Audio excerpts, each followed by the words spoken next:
Jumpa lagi dengan saya Yeni Indra di Gospel Truth Cakes dengan renungan yang berjudul Kata kesaksian memiliki dua arti di dalam Alkitab.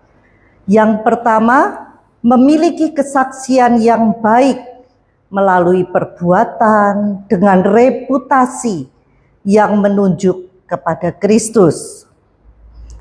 Arti yang kedua, memberikan kesaksian baik tertulis maupun lisan. Berbagi atau memberi kesaksian dalam kekristenan berarti memberitahu orang lain tentang hubungan kita dengan Tuhan.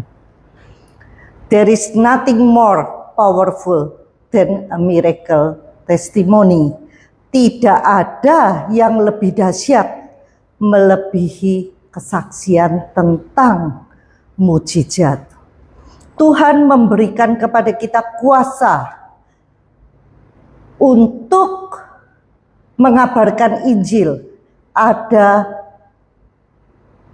kuasa tertentu untuk menyembuhkan orang sakit, membangkitkan orang mati, mentahirkan orang kusta, mengusir setan-setan, mengikuti ketika kita memberitakan Injil.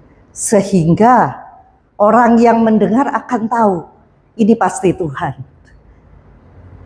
Pembuktian kuasa Allah menyertai kita saat kita memberitakan Injil. Ketika bersaksi, apa fondasinya? Hubungan pribadi kita dengan Tuhan. Karena kalau kita bersaksi tanpa kita punya hubungan pribadi dengan Tuhan, kesaksian kita itu tidak ada kuasanya.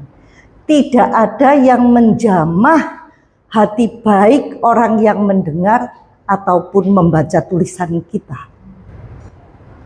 Kuncinya selalu hubungan pribadi kita dengan Tuhan. Setiap kita punya kesaksian masing-masing, mungkin sederhana. Tetapi ketika kita yang mengalaminya, kita menceritakannya, ada kuasa menjamah hati orang itu. Dan Tuhan bisa pakai supaya orang itu juga merasakan kuasa Allah yang kita alami.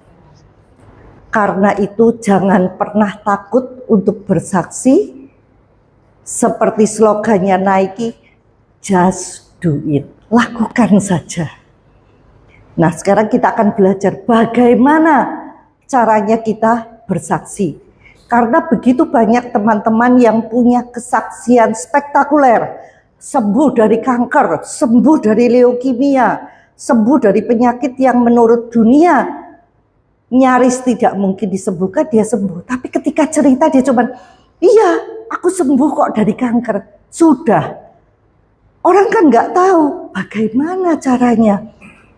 Tujuan kita bersaksi itu untuk memuliakan Tuhan. Dan orang harus tahu prosesnya. Yang diceritakan itu prosesnya. Bagaimana caranya kamu bisa sembuh. Tujuan orang yang dengar kesaksian, dia juga kepengen sembuh. Bukan cuma kita nonton kamu sembuh, kita bertepuk tangan, bukan itu. Supaya orang lain juga tahu. Gitu. Karena itu kita perlu mendengarkan kesaksian, why? Ada peta jalannya, kita tinggal ngikuti. Oh, orang itu berkemenangan karena ABCD.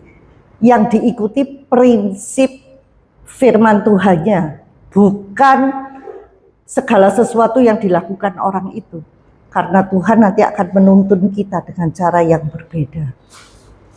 Rema Tuhan, suara Tuhan yang dihidupkan, firman yang dihidupkan itu berbeda.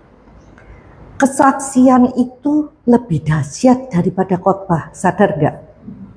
Khotbah panjang-panjang gitu, wah poinnya 1, 2, 3, 4, 5, 6. Pulang orang lupa. Tapi kalau kesaksian ceritanya nggak lupa orang itu. Jadi ketika kita bersaksi itu powerful sekali. Kesaksian itu lintas agama, suku, budaya. Lintas denominasi, lintas generasi, lintas jabatan usia.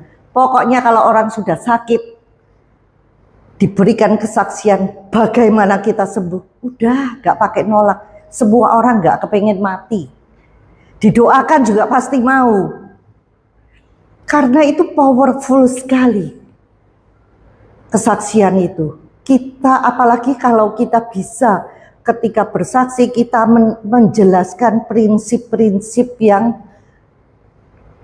kita jalankan, itu betul-betul menjadi pengajaran dalam tanda kutip. Bersaksi itu mengajar secara tidak langsung, bukan formula seperti tadi. Fokusnya pada Tuhan dan bukan kita. Jangan kayaknya, wah saya hebat loh, saya sembuh dari hipertiroid. Karena saya, enggak. Kalau bersaksi yang dimuliakan itu Tuhan. Jadi fokusnya arahkan kepada Tuhan. Ajarkan cara mendekat kepada Tuhan. Matius 6 ayat 33. Carilah dahulu kerajaan Allah dan kebenarannya, maka semuanya akan ditambahkan kepadamu. Jadi kita harus tahu prinsipnya ketika bercerita itu kan ada bold-boldnya. Kita bold ke arah Tuhan supaya mereka mencari Tuhan. Kita jelasin kalau kamu punya hubungan pribadi dengan Tuhan, itu yang tidak tergantikan. Rema Tuhan akan spesifik datang kepada kamu. Banyak orang kan minta didoain, gak berani doa sendiri. Gak bisa begitu, kamu harus punya hubungan pribadi. Karena Tuhan kepengen ngomong pribadi dengan kamu. Itu yang mesti kita ajarkan. Jangan poinnya kepada kita gitu. Matius 5 ayat 13 sampai 16. Kamu adalah garam dunia. Jika garam itu menjadi tawar, dengan apakah ia diasinkan? Tidak ada lagi gunanya selain dibuang dan diinjak orang. Kamu adalah terang dunia. Kota yang terletak di atas gunung tidak mungkin tersembunyi.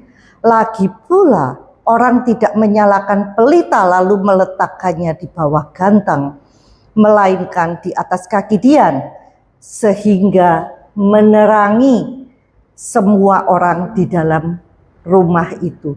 Demikianlah hendaknya terangmu bercahaya di depan orang, supaya mereka melihat perbuatanmu yang baik dan memuliakan Bapamu yang di surga. Sadarkah kita kalau kita ini ikut Tuhan, hidup kita jadi lebih baik, sakit sembuh, tujuannya Tuhan itu apa sih? Kita ini loh showcase-nya Tuhan. Kita itu menjadi demonstrasi kebaikan-kebaikan Tuhan. Ada orang-orang yang salah mengerti. Kalau orang itu menerima mujizat, waduh berarti imannya dia besar. Enggak.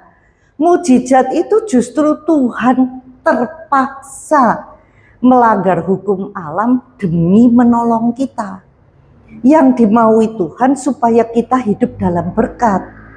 Kita selalu terlindung, apapun yang kita butuhkan tercukupi, kita bisa menjadi berkat buat orang lain. Sampai jumpa di episode berikutnya bersama Yeni Indra di Gospel Truth Cakes. Tuhan Yesus memberkati.